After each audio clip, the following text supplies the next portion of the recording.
Hi there, and welcome. Now it's time for America's favorite podcast, Leave Your Mark, with your host, Vince Cortese. If it's fly, loose fitted, it's Cortese. If freezing, chubbers in it, it's Cortese. Leave Your Mark is about inspiring the world, one guest at a time. Pass the word from Brooklyn to Pittsburgh, from urban to suburb, it's Cortese, you heard? And here is our host, Vince Cortese. This is Leave Your Mark. I am Vince Cortese, and today's guest I have the honor of Mr. Howard Leonhardt. Howard is the founder, chairman, and CEO of Leonhardt Ventures, the Bioelectrics and Biologics Regeneration and Healing. He's an inventor and a serial entrepreneur. And let me tell you, the numbers that I'm going to share with you, that serial entrepreneur is very true. He has 21 U.S. patents, with over 100 more patents claimed for products treating cardiovascular disease. Howard, I have to ask, where do you find the time of the day to get all of this accomplished? Like, that's like self-discipline and motivation, everything you can think of, like all the ingredients you would need to have to like be on fire. And that's how your resume would read right there. That's just impressive. Thank you very much. You are a driven man, to say the least. So I like listening to your interviews because you're very authentic in that you live what you do, but you have a tenacity to you about finding out how this is going to work or getting what it is you're working on to accomplish to work or that end result you're seeking. So you're very entertaining talking to you about that. Now, what I want to do is for my audience, I want to talk to you about where you were born and raised and start your story back when you were a little kid. Thank you again so much for this opportunity, Vince. I was born just outside of Minneapolis, Minnesota, 1961, and had two great parents. My mother passed away of cancer at age 49, but my dad's still alive. My father was a machinist and head of maintenance and for a large printing company, a rather large printing company in Minneapolis, Minnesota. And my mom, she ran an interior decorating and design business out of our home. She sewed curtains and pillows and decorated houses and created her own line of dresses. Her company was called PK Original. She's very good on a sewing machine. Yeah, she would get us kids to bed at 8:30 or 9, and I would hear that sewing machine running until like 1 a.m. She would just work and work and work. Now, you mentioned you had siblings. Where were you in the birth order? How many of you were there? I was the oldest, and I have my brother David, who's 5 years younger, and my sister Jennifer, who's 16 years younger than myself. That's interesting. Now, are you close with them? Yes. My sister has two kids. She lives in Atlanta. She's a lawyer, graduate from the University of Florida.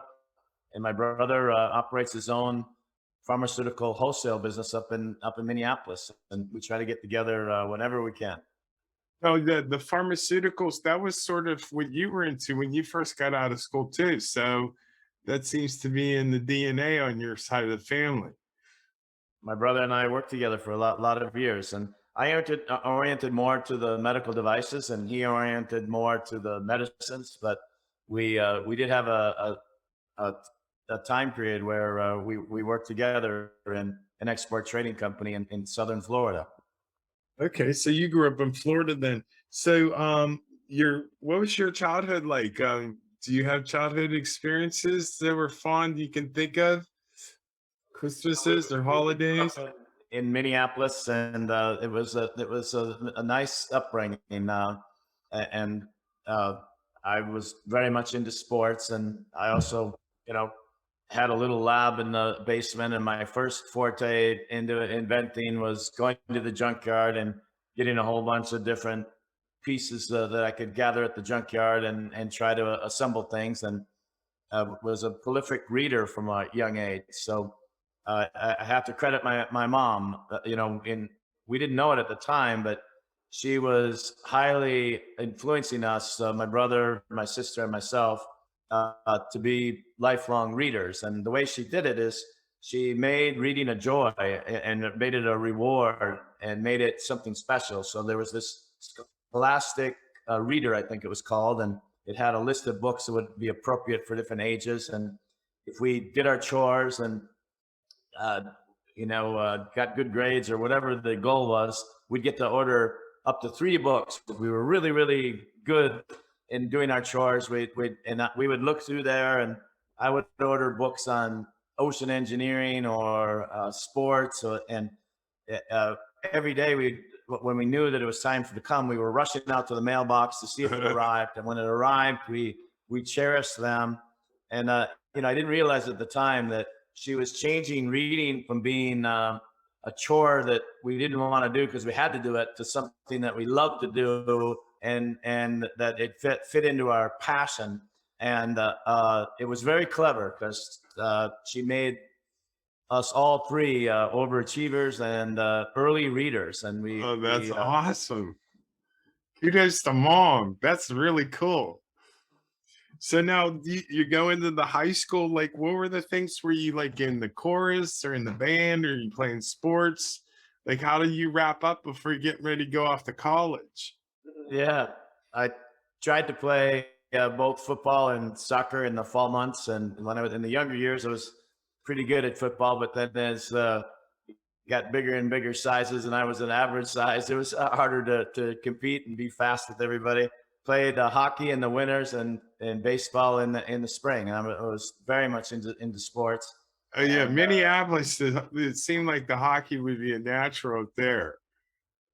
Yeah, and I was definitely in the bottom tier of quality of players in Minnesota when I played hockey. But then when I turned 20, I moved to Florida, and I joined an adult league.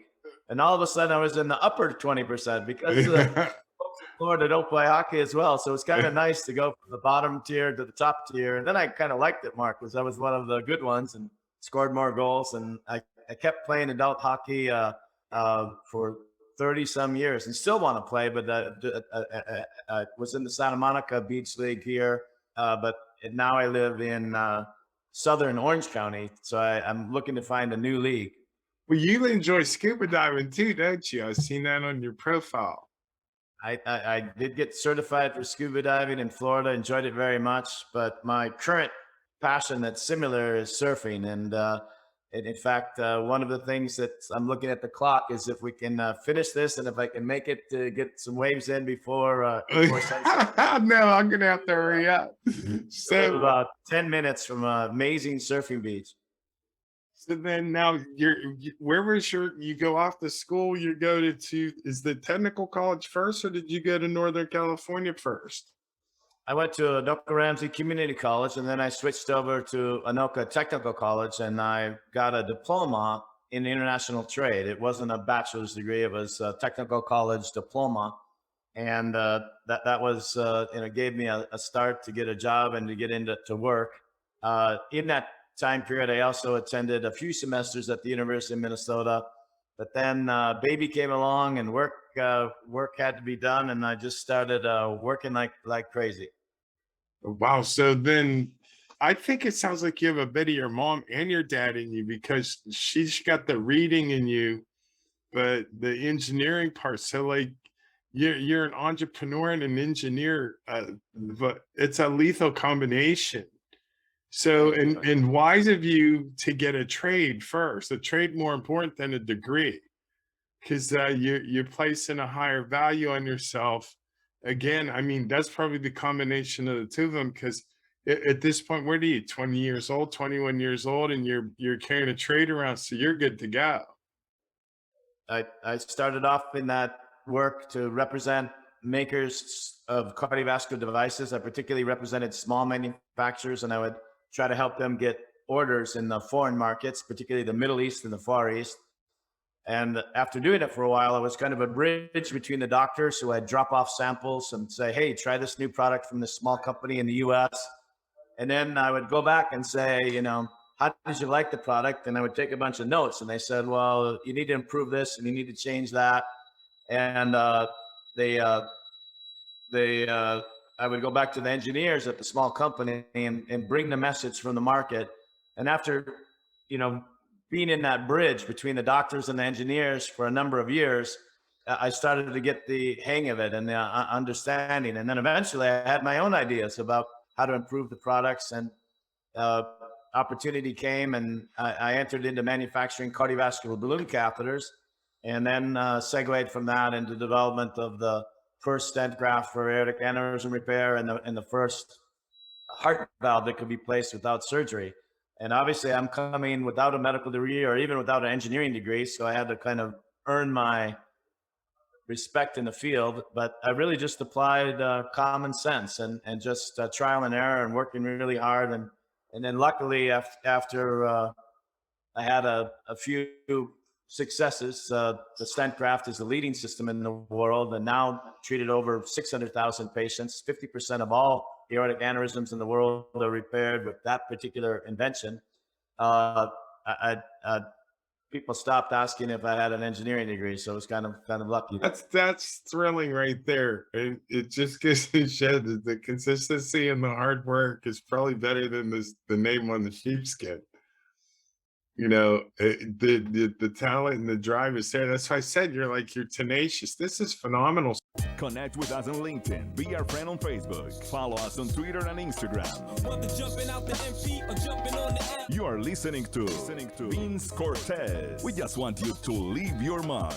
Let's kind of fast forward then to some of what you're doing. So you have your life science accelerator program. Can you talk to me a little bit about what goes on inside of there? Because this is better than a think tank on a corporate level. It's like, where did you come up with this idea?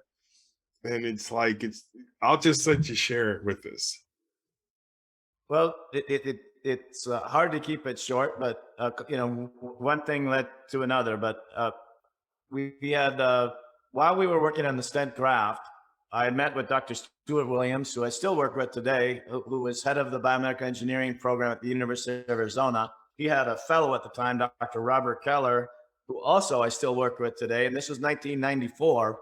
And we were working together on trying to cell seed or cell sod, get stem cells to grow into the fabric of a stent graft. Because our thinking was if we do that, we'll have a better healing process for the aortic aneurysm.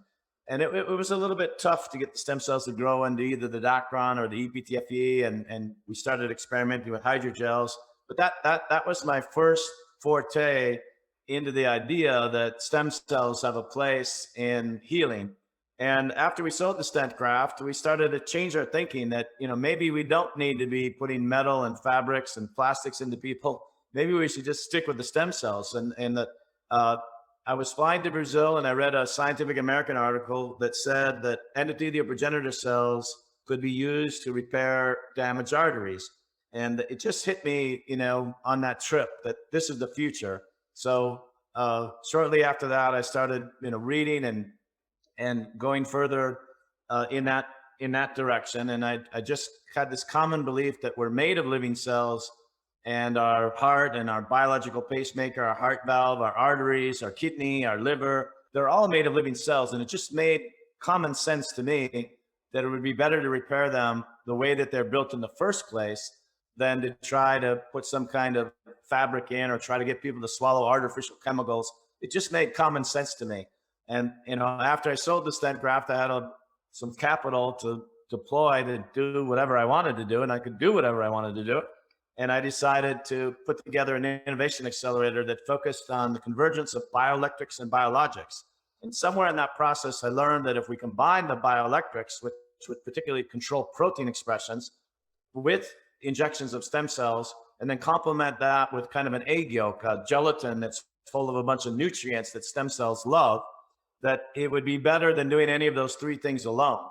And basically, Sort of that's like a cocktail. Life work since the late 1990s. And in 2001, May of 2001, I think it was May 26th, it was May 23rd. It was a major day that myself and team members, Dr. Patrick Sorois, Dr. Peter Smits, Dr.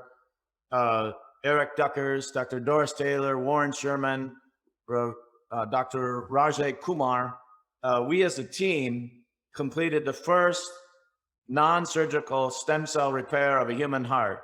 It was in the Netherlands, and it was a lady that had a failing heart, and we injected the stem cells in her failing heart, and afterwards she had some improvement of her heart function.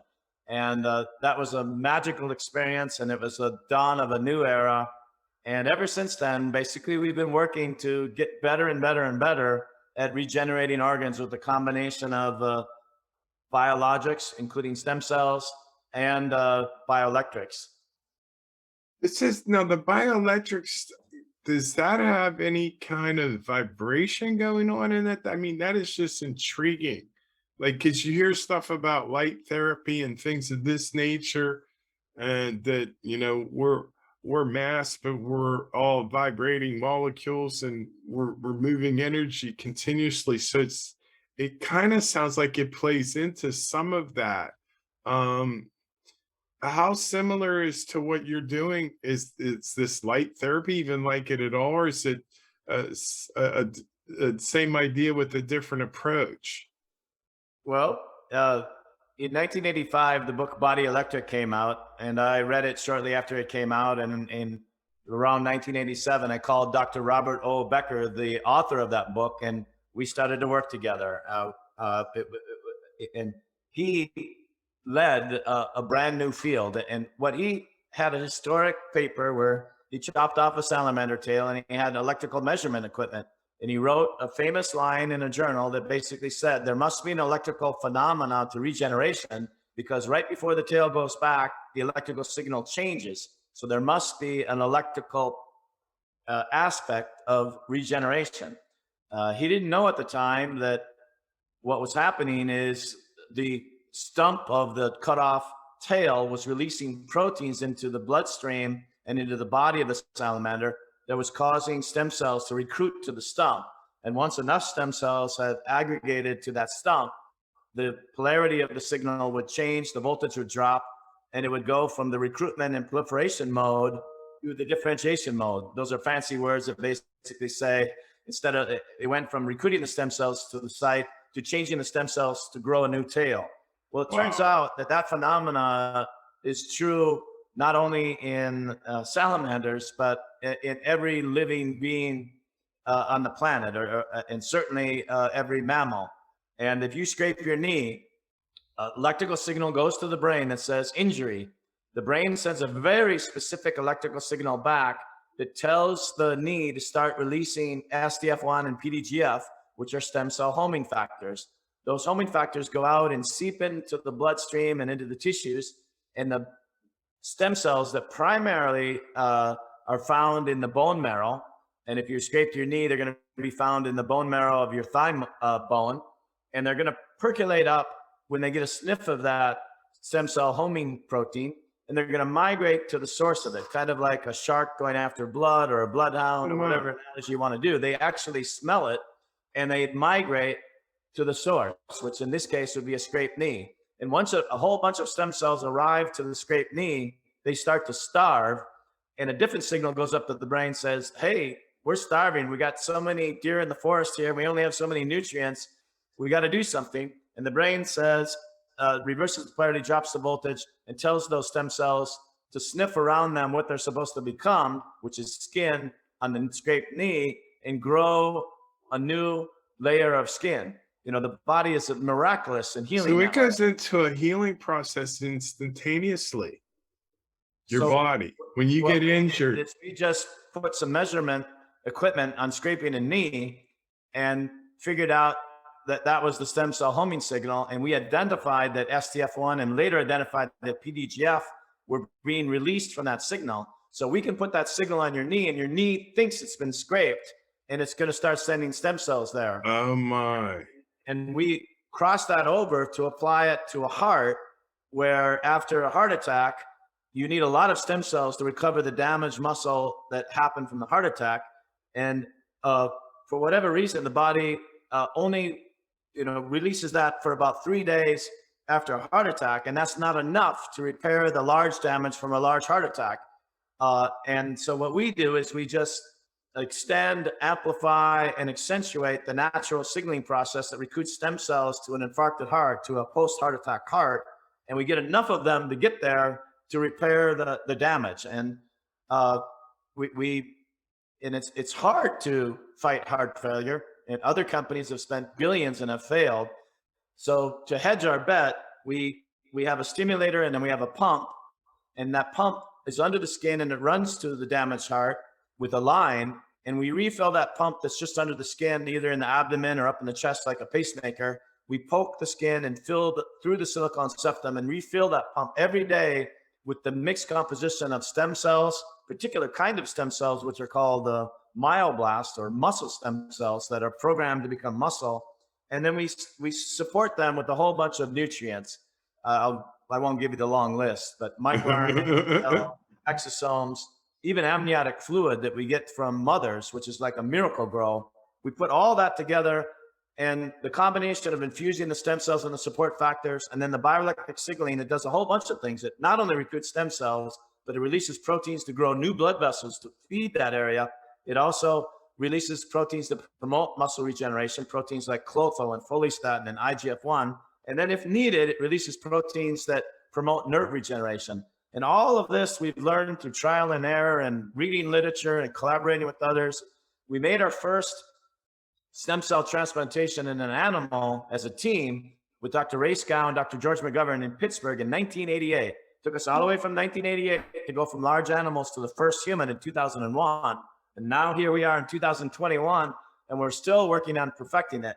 But it's not an easy thing to conquer organ regeneration, and we're about to talk about cancer. Do you want me to go how we got into cancer now? Yeah, I would love to hear how this is, but this has been the basis of your research. You've been primarily a heart or cardiovascular innovator for the majority of the time, but it's like you have these other things going on. It just give me because I know we got waves coming here soon. give me a brief synopsis of your cancer business and how that's going, and then we can kind of wrap it up. Well, to make a little bit of a segue, in 2008, we took Bioheart public, $76 million NASDAQ IPO, $5.25 a share. I had left as CEO of Bioheart in March, a year before the IPO, and we brought in Bill Pinion, a great guy that came from Johnson & Johnson. I just didn't want to be a public company CEO, which you have to go to New York a lot and give speeches to financial people. I wanted to get back in the lab and do what I love, which is innovation. And I, recognize that you're better off doing what you love to do, and also, you can't be great at everything. And I thought Bill was a much better. He had the persona to make a Fidelity fund manager feel comfortable with their money, and I'm more of a renegade researcher and like to do things not the corporate way, more like the Thomas Edison way. Who's one of my heroes, and. What happened during this time period, about 2005, I lost control of the voting interest of the company, and a bunch of people that put money in, they had board seats to be able to make the decisions for the organization. And typical of form, the technology people and the money people kind of were clashing on the direction of the company. I wanted to do what I just described, have a pump, have a stimulator, refill the pump with stem cells every day with a whole bunch of support factors like an egg yolk. They wanted to just inject stem cells one time with a catheter, and that's it. And, I was arguing that what you're doing is good, but what we're going to do is going to be much better. And they said, oh, a stimulator, a pump, all these components, it sounds very expensive and very complicated. We just want to keep things simple. So no, you can't have your money. And when you talk to the IPO world in Fidelity Fund, don't even mention that stuff because it's just going to confuse them. Just tell them that we inject stem cells one time and this is good. And it was good. So I agreed to stay on through the IPO, but really I wanted to get out of there and work on what I wanted to work on because I could see the vision of where it's going in the future, which is what I described, and still believe that that's it. So we finished the IPO, and right after the IPO, I moved from Florida to California and set up an innovation accelerator. And as you pointed out, I'd spent most of my time working on regenerating hearts. But the thought we had at the time is that all those years and all that money, learning how to work for nutrient hydrogel, learning how STF1, learning muscle regeneration, learning basically organ regeneration, maybe that would apply to other organs. So we set up this innovation accelerator to not only improve the heart regeneration, which was our flagship goal, but also to possibly look at everything we learned. Maybe it would help with hair regeneration. Maybe it would help with liver or kidney. You know, the heart isn't the only organ that needed regeneration. So now, race forward to 2021, we have 38 different applications of that core technology, that core IP. It's all the same stimulator. It's all the same pump. It's usually the same stem cell composition, but we basically call it something different. When we point it to the liver, we call it liver cell. When we point it to the kidney, we call it kidney cell. And our intent with the innovation accelerator is to be ultra focused on one thing: organ regeneration and healing with the convergence of bioelectrics and biologics. And we stayed with that discipline, but a couple of things threw us off. One is, while we were trying to get signals that would grow blood vessels into organs, Dr. Genovese wrote back to me and said, the signals that you sent down, Howard, didn't work. And I said, what happened? And he said, they didn't grow blood vessels. In fact, it was even worse than that. The blood vessels that were there, it made them retreat away from the organ. And I came back to Jorge and I said, who still works with me today and is VP of Bioelectric Regeneration at the lab in Irvine, just south of where I'm sitting. He said, you know, that signal didn't work. We got to find another one. But we started to think about it. If you had something that stopped blood supply to a tumor and caused the blood vessels to retreat away from the tumor, maybe that would be good for cancer. And then the other thing that happened is we were trying to proliferate stem cells. We would recruit stem cells to an organ, and proliferate is a fancy word that means multiply. And while we were trying to get the stem cells to multiply, we discovered a signaling set that actually did the opposite. And the same thing happened. Jorge, how did that work? Did we get the proliferation? Did we get the multiplication of the stem cells? Nope, sorry, that signal failed. What happened? I put it in the dish with the cells multiplying, and the cells stopped multiplying immediately, completely. They just stopped. So throw that one out. That was a bad idea, Howard. And I came back and said, Jorge, you know, stopping cells that are proliferating out of control immediately to stop multiplying might be good for cancer. So we hit the patent office, wrote, we have a signal that stops cells from multiplying. We have a signal that starves tumors of blood supply.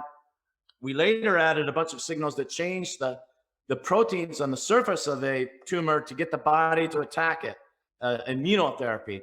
And also we changed the electrical charge. So when the tumor is smart, it develops a cloak, kind of like an embryo does, so the mother's body doesn't attack the embryo. Well, tumors learn to hijack that same technology, and they create a protein expression that basically tricks the body into thinking that they're friendly and not to attack them. And we've learned with bioelectric signaling to turn off that cloak, to take away that protein cover, and then allow the body to go after and attack the tumor. So our current therapy, which is ironically that you're contacting me, we just received notice from the United States Patent Office after I think 6 years of prosecuting the patents that we're about to receive a new patent for tumor therapy that combines starving the tumor blood supply, changing the surface proteins in the charge so the body attacks it, and stopping the cells there from multiplying. And then after we do all that, we apply everything we learned on the rest of our business to regenerate the organ. So if the cancer has damaged the liver or the kidney or the pancreas or the throat or the brain, we follow the removal of the tumor with the regeneration of the organ, which we also think is another way of treating cancer. So now we have 9 issued patents for bioelectric treatment of cancer.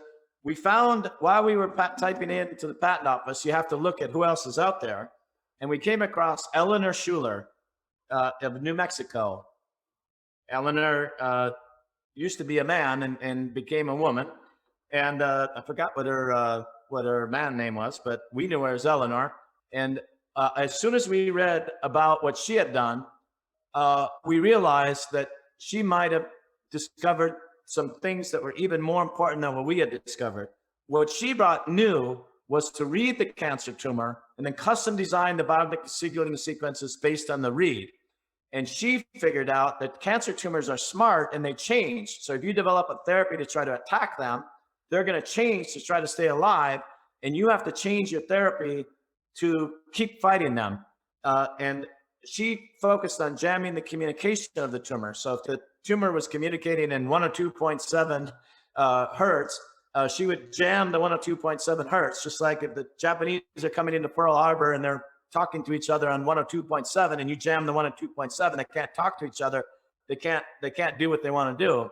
And so we wrote to Eleanor and said, we have read about your work and your patents. We greatly admire what you've done, and we'd like to combine together in one team. And she had a team of business people and lawyers who represented her, Luis Ortiz and Kermit Lopez. And we got together and became one company, which is now Cancer Cell Incorporated. We combined all of her patents with our patents. And when you put those together, we think we're about to make a major contribution in treating cancer. And we think bioelectric therapies, which again, starve the tumor blood supply, stop the cells from dividing, change off the cloak, jam the communication, they can do all of that in a far less toxic way than chemotherapy or radiation. And probably all of us, if we haven't experienced ourselves, we've known somebody that has gone through chemo or radiation. And when you know somebody, you know how much they suffer and that the treatment is almost as bad as the problem. If you are listening from Australia, Florida, or just from around the corner, From East Coast to West Coast outlets, if you're not into the dirty South straight, make a left and body. contact us. Leave your mark with your host, Vince Cortese. We're moving forward to do studies. We did a study at UCLA where we created tumors in mice and rats.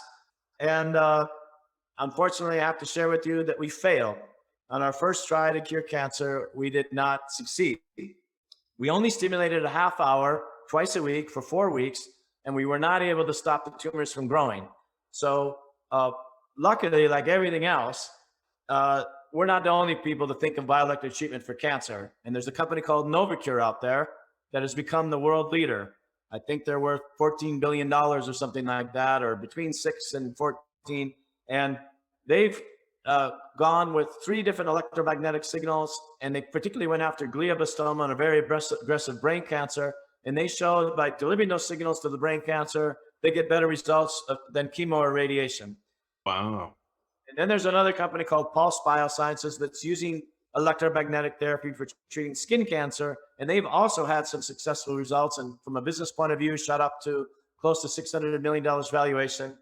And we're learning from their experience. And one of the things they taught us is Novocure treats anywhere between 18 and 24 hours a day. And we were trying to succeed by only treating half hour twice a week. They basically treat 24 hours every day. So now we're going back into the animals again. This time we're going to do what Novocure did and treat 24 hours a day and see if we get better results. Wow. This is amazing stuff you're onto here, Howard. Thank you. This is just absolutely amazing. The era of which we live in, and to do the non-invasive where it's about healing and then reconstructive. But I wanted to ask you a question about that. When you were the methodology sounded like you had like a different arrangement of ingredients. When the healing begins the process of growing the organ back, is that similar, or like is that any different, or is it just happen in a natural process because now those stem cells have been made available in that area to heal? Well, the body itself, as I explained earlier, communicates through bioelectric signaling. In fact, even when you're being developed in the womb, it's bioelectric signaling messages that tell your heart to go into heart, your liver to go into liver. And that's like a computer instruction that tells cells to do what they need to do. And what our bioelectric signaling sequences do, basically it's an instruction to a DNA to build RNA that produces a protein, or it's an instruction to a cell membrane that causes channels to open or close that either let something in or let something out that needs to be let in or out. So we're basically giving instructions for healing with a computer program in the body. And that computer program communicates with cells through bioelectric signaling. And that, we're learning as we go along. This is yours triggers the process. Science. That sounds amazing. And our particular expertise is developing signals for specific protein expressions. And a lot of the things we do, it starts when when we learn that somebody else injected something with a needle and syringe and it worked, and then we go in and see if we can get that particular protein that was beneficial to be naturally expressed in the body by bioelectric stimulation. And each signaling sequence has a different purpose. Now, there isn't necessarily a direct correlation between organ regeneration and cancer treatments. These are different signals. We just discovered the signals by mistake while we're trying to regenerate organs, and that we never intended to enter cancer. In fact, we were saying all we're going to do is stay focused. We don't want to get spread too thin. We're only going to work on organ regeneration, and we're not going to be distracted to do anything else. But my mother passed away of cancer. My stepmom passed away of cancer. And when we stumbled on some things that could possibly help with cancer patients, we just couldn't resist going off of our core focus on organ regeneration and healing. And one way that we justify it is that after we remove the cancer, we think there's a very important place for organ regeneration and healing in a post-cancer organ. And we also think that part of the treatment of treating cancer is to focus on the healing side and managing inflammation, things that will not only get the person over cancer, but will prevent the cancer from reoccurring. Our most recent patents patents issued last month were on customized modulation of inflammation. And there's a lot of theory that people that have chronic inflammation are more susceptible to cancer than those that are not. And then we're discovering other things that Klotho is this magical protein that in best terms is related to aging. And as you get older and your circulating Klotho depletes, everything that can happen bad starts to happen. And if you can find a way to keep your Klotho level up, you can, at least in theory, and we're working to prove that, you can stave off. But there is a connection that's been established that if you're low in Klotho, you have a higher risk of cancer. If you're low in Klotho, higher risk of high blood pressure. If you're low in Klotho, you're not going to be managing your inflammation as well. Even things, if you're low in Klotho and go out in the sun, you're more apt to have cancer and skin damage from the sun than if you're at normal or high levels of Klotho. I could go on and on. It's amazing. So we've developed a bioelectric suit that looks like a yoga suit or a wetsuit, and it's filled with electrodes that release signals that increase your circulating Klotho. And we're hoping to prove that extends life, improves health. Amongst other things, Klotho helps you regenerate muscle. If you're exercising, it'll help you generate more muscle when you're exercising with the Klotho suit on out.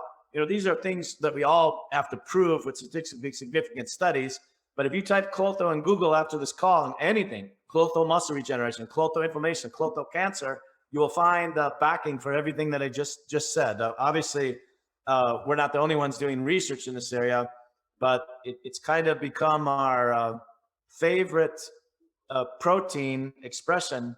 And we found what we know to be the only bioelectric signaling sequence that's able to increase circulating Klotho. And we've proven in humans that just stimulating as little as an hour 2 times a week, we can increase your circulating Klotho by as much as 150%. In the laboratory, we've established we can increase it more than 500%, but in actual humans, 150%.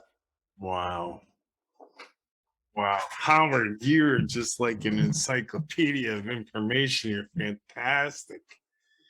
Let me do this because I don't want to take up all your time. We could talk about some of this stuff for hours. I want to ask you a few quick questions. They'd probably be easier for you to answer. In your life, who would you say has been your biggest influence?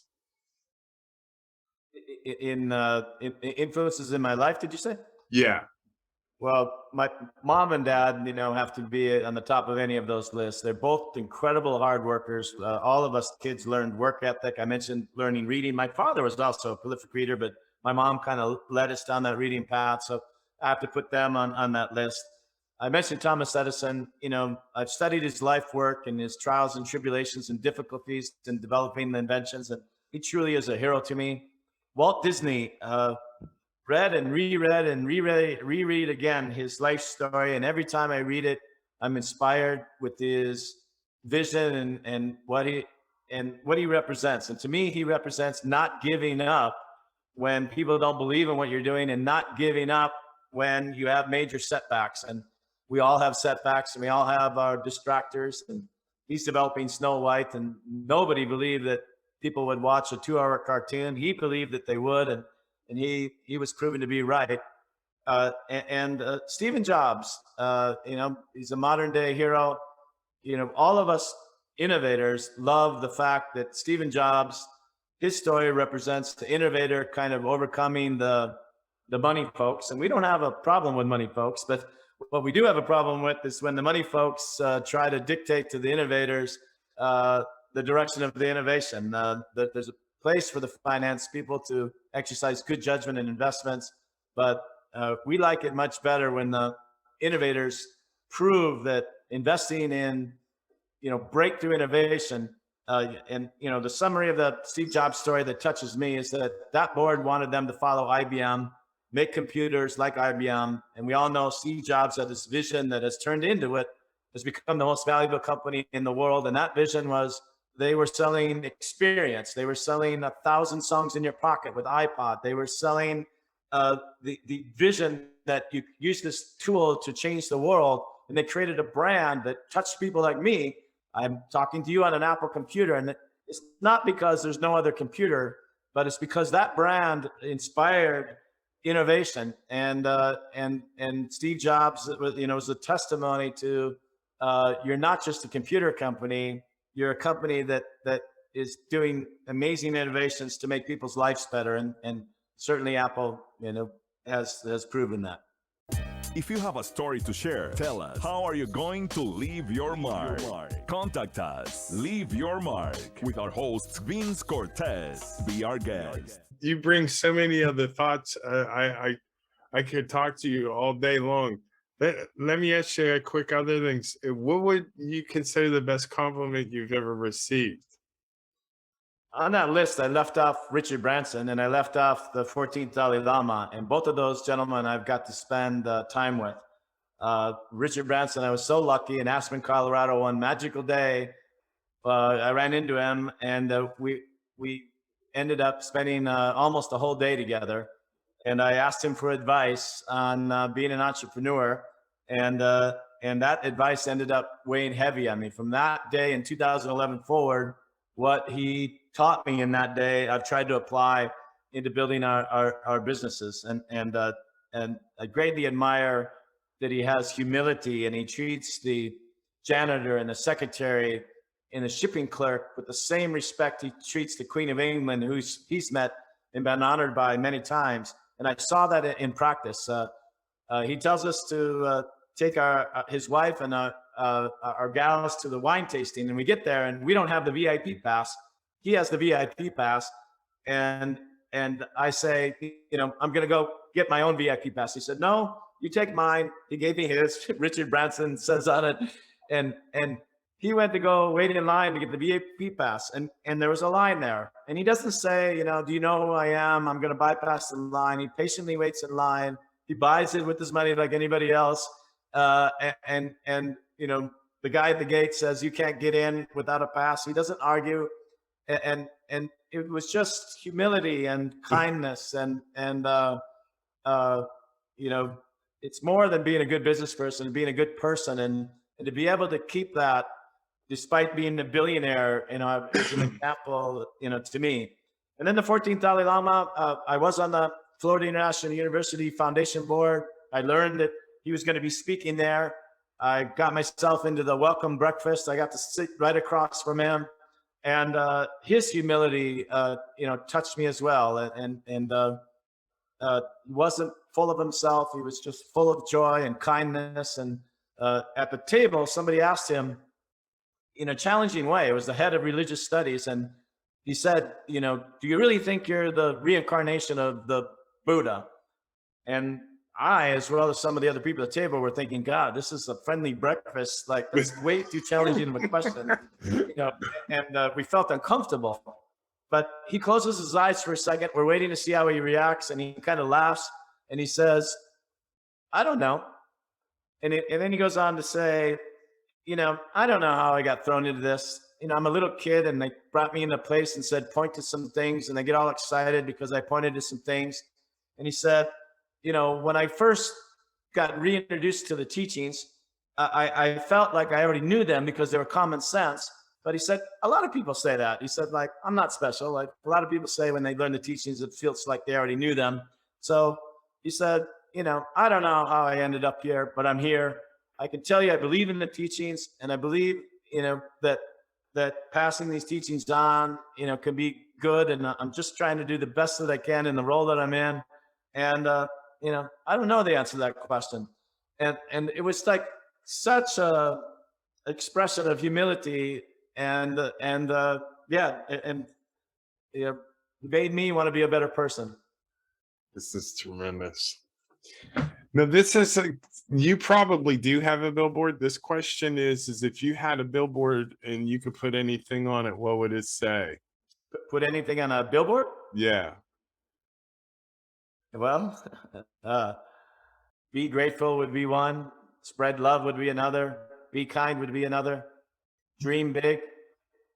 Could find a lot of things to put on the billboard. And Philip Osholtz is the primary financier of values.com and Foundation for a Better Life. He does put up billboards.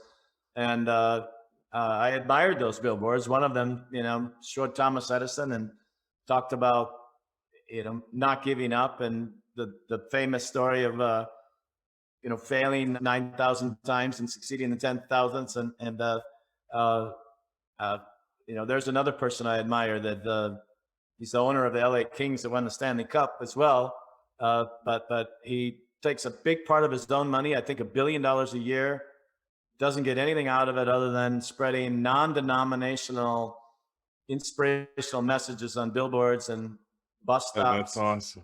And he does it in a way that's not challenging. Like, it's not religious. It's not trying to put it's cool. religion on something. It's just inspirational. And I like that. if I ever got to his wealth, I would maybe join in with him. All right. Well, I want to ask you, as I asked all guests, how would you like to leave your mark in this world? How would you like to be remembered? You've got one incredible body of work, and this might be difficult for you to pull one thing out of this. So take your time here with that. And I'm curious to hear what you have to say. Well, my life mission, as you've heard, is to be an innovator in organ regeneration and healing, and I'm very much trying to live up to that. I've always set aside, I got to meet John Mackey, the founder of Whole Foods, as part of the Conscious Capitalism Society, another dinner that I had that was one that I'll never forget in my life. And he influenced me that I had come out of the experience of selling the Stent-Graft, and I was giving money in philanthropy, over $1 million in the year that I met him, to different causes, a lot of it given to universities because I believe in education. The Conscious Capitalism Society was basically bringing the idea that social good impact investing is more like teaching somebody to fish than just giving them a fish. And they really got through to me that kind of giving is maybe a more permanent way of giving than just giving money away. And so I dedicated that from that point forward, 10% of whatever I get from any endeavor of business, I want to put into social good impact investing. And so that's also a mark. And it started down the road of creating a social good impact media network. We have the Leonhardt TV network, and we started to create a new stock exchange called the California Stock Exchange. And our company owns the trademark to the California Stock Exchange. And we met with a bunch of people and listened to them and asked, how could we make a better stock exchange? And eventually we want to do that. And my plan right now is to sell some of these biotech, medtech inventions that are getting close to sell. That's my day job, and that's what I know how to do. And then I plan to use the big proceeds of some of the sales of those inventions to just plow into developing the California Stock Exchange. And the idea of the California Stock Exchange is basically doing good is not just good for good's sake, it's good business. And what we mean by that is that if you invest in companies where the ownership cares about the employees, cares about the community, has a sense of purpose, that basically results in everybody coming to work every day excited to work there because the company's doing great things in a great way, and they're treating their people well, and they're treating their environment well, and they're not just harshly focused on the profits of that quarter, They're focused on a long-term implementation of a vision and purpose that leads to doing something good in society. And in so many ways, most businesses are rewarded by doing something good. They provide something that's more convenient for people, something that makes their lives better. And so almost all businesses have some kind of social good impact. But what we want to do is develop a stock exchange where we curate those companies that do really try to be good for their employees and good for their community and have a sense of purpose, and evaluate them on that standard, and then direct people to invest who believe in that vision. And we think that, you know, it all comes to customers, but if your employees are jazzed and excited and love their company and love the mission and vision and the way the company's managed, we think that that translates to the customers having a better experience. We've all, you know, had a customer experience where you could clearly tell the person that's serving you doesn't like their company, doesn't like their product, doesn't believe in the vision, and wishes they weren't even there at all. And that affects your customer experience. And we think that investing in companies that do things right, as I described, actually is a better investment in the long run.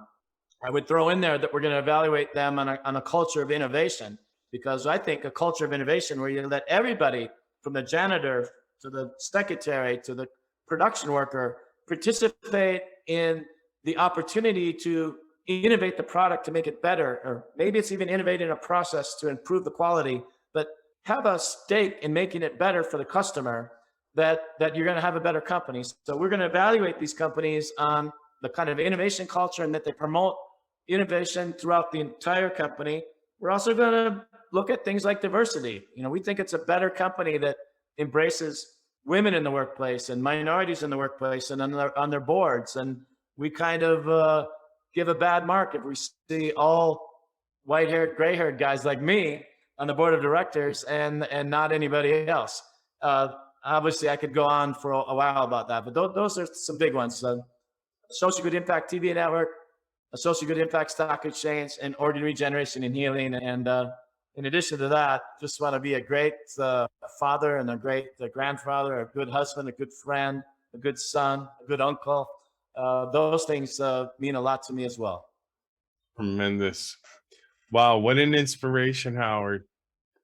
Just your mind is an amazing thing, and it's just, you're on a mission. It's incredible to watch you go. I think your best days are still ahead of you. You're just tenacious, and I can feel from you, you're on the edge of more breakthroughs to come. You can just feel it. It's just coming off of you. So I want to thank you for your precious time. I know you're extremely busy. I could talk to you all day long. There's so many things I'd like to ask you that you incorporate in your daily life and things of that nature, but we just didn't have time for it. You might be able to catch some waves. I don't know if I held you over too long, but I really appreciate your time, and look forward to talking to you again soon. Vince, we know each other from your work in media and in developing your own businesses, and I know fashion is a passion of yours. But the KindheartLionheartTV.com, I think, you know, that's a venture that we have that would interest you. And when you get a chance to take a look at it, and maybe it's not appropriate in a podcast, but I would like to engage you to be an advisor to Kind Heart Lionheart Social Good Impact TV network. That would be fantastic. Yeah, open TV network right now, but we have aspirations to be much better. Yeah, no, I would love to hear more about that. Find out what's going on. See if I could help out. Thank you. Thanks for listening to Leave Your Mark today. Tune into our next episode of Leave Your Mark with Vince Cortese. Be blessed. You just left your mark. Thanks for listening. Listen to more episodes on demand. Just click Leave Your Mark with Vince Cortese.